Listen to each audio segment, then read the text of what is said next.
Andrew, gusto pa ng dessert? Andrew, medyo pangit. Masyadong sweet. Dapat cool lang. Yo, Andrew, gusto mo palamig? Wait.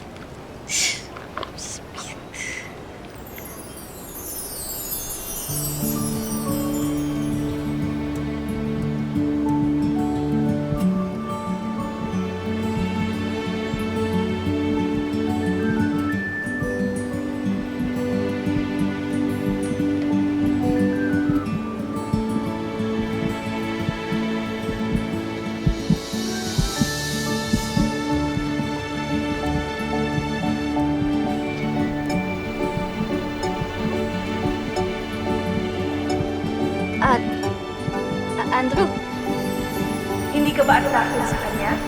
Matangkad, pogi, chinito, mabango. Hindi mo ba tayo ng ganyang lalaki? Hindi ko naman siya tinitingnan. Kaya dapat, titigan mo na. Makikita mo. Nagba-blush ka, anak.